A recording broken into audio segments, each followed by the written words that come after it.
Well, hello and welcome to this new lecture.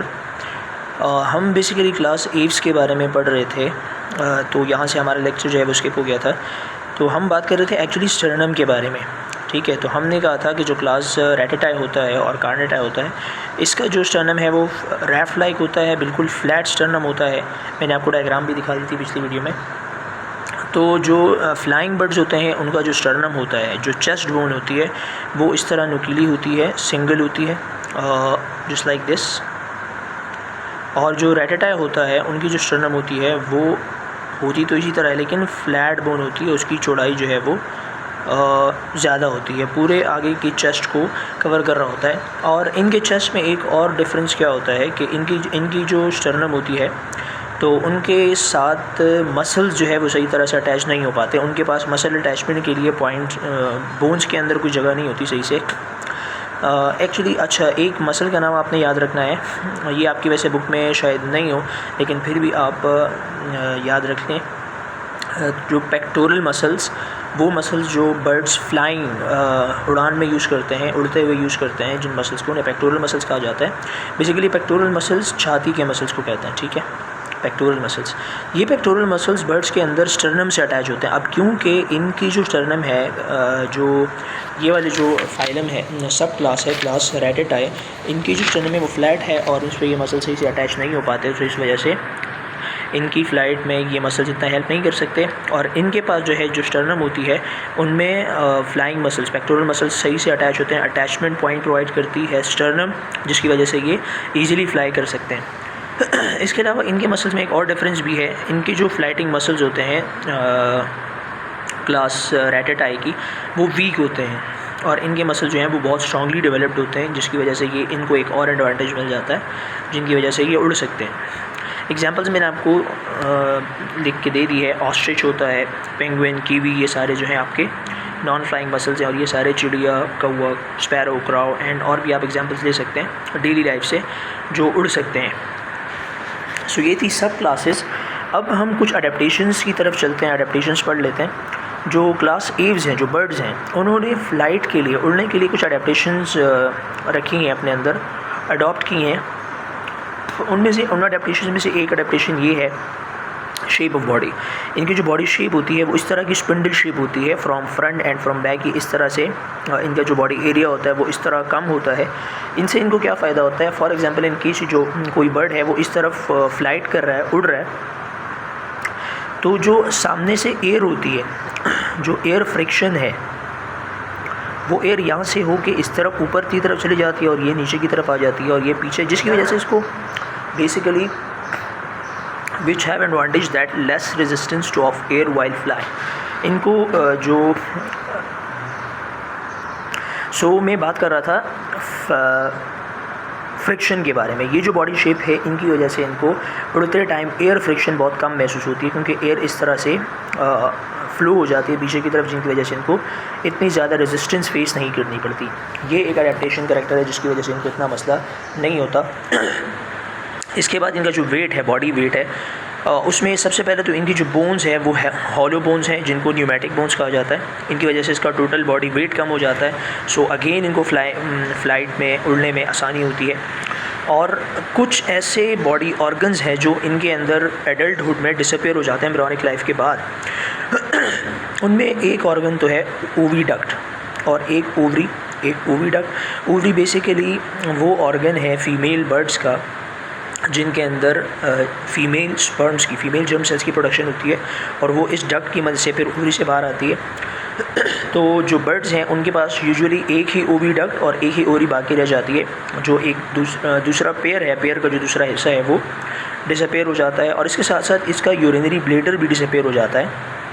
सो इसकी जो kidney है उससे एक्सक्रीटरी प्रोडक्ट जो है वो डायरेक्ट एक यूरेटर के थ्रू, एक ट्यूब के थ्रू, जिसे यूरेटर कहा जाता है, उस ट्यूब के थ्रू डायरेक्टली कोलोएका की तरफ जाती है जो एक्सक्रीशन है, और फिर एक्सक्रीट आउट हो जाती है। सो इनको यूरिनरी ब्लैडर की भी नीड नहीं होती।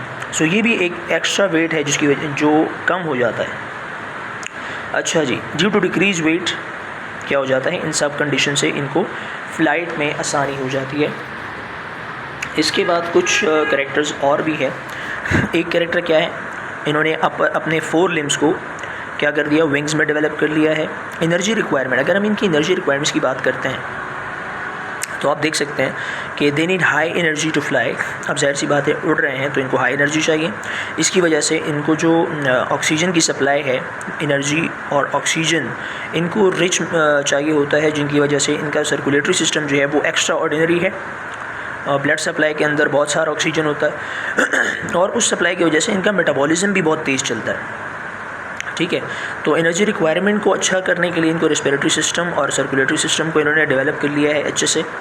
लेकिन इसके अंदर एक जो रिस्क फैक्टर आता है वो ये आता है कि इनके मेटाबॉलिज्म से हीट एनर्जी बहुत ज़्यादा रिलीज़ होती है। तो ये अपने टेम्परेचर को कैसे मेंटेन रखेंगे, ये आप देख सकते हैं। ये लंग्स हैं, बेसिकली ये लंग्स हैं। लेकिन जो बर्ड्स होते हैं उनके लंग्स के अंदर एक स्पेशल फीचर ये होता है कि लंग्स के साथ साथ इस तरह के एयर सैक्स भी इन्वॉल्व होते हैं, अटैच होते हैं साथ साथ में। ये टेम्परेचर मेंटेनेंस के लिए और एक्स्ट्रा ऑर्डिनरी रेस्पिरेटरी सिस्टम को बहुत अच्छा बनाने में भी हेल्प आउट कर रहे होते हैं। ठीक है, इस आप यहाँ पे इसका रूल देख सकते हैं कि जो बॉडी टेम्परेचर है, अब जैसे ऊपर हमने बात की कि हाई एनर्जी की वजह से, रिच ब्लड सप्लाई की वजह से इनके अंदर मेटाबॉलिज्म बहुत तेज़ होती है और इसी हाई मेटाबॉलिज्म की वजह से इनके अंदर एनर्जी में हीट भी बहुत ज़्यादा रिलीज़ होती है। अब क्या होता है, अब क्योंकि इनके पास स्वेट ग्लैंड्स नहीं है, पसीना बनाने वाले ग्लैंड्स नहीं है जिसकी वजह से ये अपनी हीट बाहर निकाल सकें, तो उन्होंने अलग मैकेनिज़्म इवॉल्व कर लिया है। मैकेनिज़्म क्या है, वो मैकेनिज़्म कुछ ऐसा है कि जो इनके लंग्स हैं, मैंने अभी आपको थोड़ी देर पहले जिक्र किया था कि since air sacs has thin walls, इनकी जो एयर सैक्स होते हैं जो लंग्स के साथ कनेक्ट होते हैं, मैंने अभी आपको पीछे डायग्राम दिखाई, around which blood vessels are present, उसके अराउंड जो है ब्लड वेसल्स प्रेजेंट होते हैं। और जो हीट है वो उन ब्लड वेसल से, अब क्योंकि हीट जो है वो मेटाबॉलिज्म के बाद जब हीट बनती है वो ब्लड में सफ़र करती है, इस ब्लड से हीट जो है वो सिंपली एनर्जी ट्रांसफ़र के थ्रू इन एयर सैक्स में आ जाती है। और जब रिस्पायरेशन चल रही होती है, क्योंकि रिस्पायरेशन कंटिन्यूस प्रोसेस है, तो रिस्पायरेशन में जो एयर बाहर से आती है वो अंदर के एयर सैक्स के अंदर एडिशनल जो हीट है उसको भी अपने साथ ले जाती है।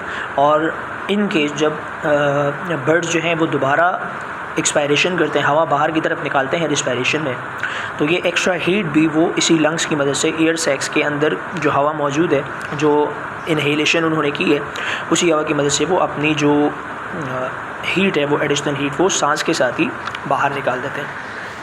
तो इस तरह से उनका टेम्परेचर भी मेंटेन रहता है। जहाँ तक ओरिजिन ऑफ बर्ड्स है, बर्ड्स की एवोल्यूशन कहाँ से हुई है, तो कभी कभार इनको ग्लोरीफाइड रेप्टाइल्स भी कहा जाता है। ग्लोरीफाइड मतलब ग्लोरियस, बहुत ही उम्दा किस्म के रेप्टाइल्स, इवॉल्व्ड रेप्टाइल्स जो रेप्टाइल से काफ़ी अच्छे हैं, किसी काफ़ी हवाले से रेप्टाइल से अच्छे हैं, इस तरह के उनको ग्लोरीफाइड रेप्टाइल्स भी कहा जाता है। और कंसिडर ये किया जाता है कि जो इंसेस्टर्स हैं बर्ड्स के, एव्स के जो इंसेस्टर्स हैं वो थीकोडोंट्स हैं। थीकोडोंट्स बेसिकली थीकोडोंट्स उनको कहा जाता है जिनके दांत होते हैं। अब थीकोडोंट के जो थीकोडोंट्स हैं उनके अंदर ही एक बर्ड आता है जो कि बहुत ही पुराना है, ऑलमोस्ट 100 to 150 मिलियन ईयर्स पुराना है और अभी तो इसका कोई वजूद नहीं है। आर्कियोप्टेरिक्स नाम है इसका। तो तस्वुर ये किया जाता है कि इस तरह रेप्टाइल से रिलेटेड एक मखलूक थी जिसके पास कुछ कैरेक्टर जो थे वो रेप्टाइल्स के भी थे और कुछ बाद में इसके अंदर एवोल्यूशंस हुई तो बर्ड्स बन गए।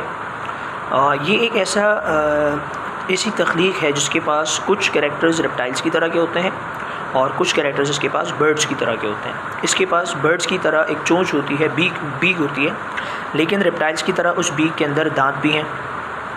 ठीक है, तो इस तरह कुछ कैरेक्टर्स के पास मिक्सअप थे। तो कंसिडर ये किया जाता है कि आर्कियोप्टेरिक्स भी एक इंसेस्टर है बर्ड्स का। ठीक, हैव टीथ इन जॉ, इसके पास टीथ्स भी मौजूद थे। तो ये मैंने आपको ऑलरेडी बता दिए। तो आपको बेसिकली इसका नाम याद होना चाहिए, MCQ पॉइंट बन जाता है कभी कभार। और थीकोडोंट के बारे में ये भी तसव्वुर है कि थीकोडोंट के ऑर्गेनिजम्स के अंदर से ही डायनासोर्स भी इवॉल्व हुए थे। ठीक है, सो क्लास 8 के बारे में इतना ही है। मज़ीद बात हम फिर इंशाल्लाह नेक्स्ट लेक्चर में किसी और क्लास में मिलने के बारे में करेंगे। तो अगर आपको कोई मसला होता है so you can ask me. Thank you so much.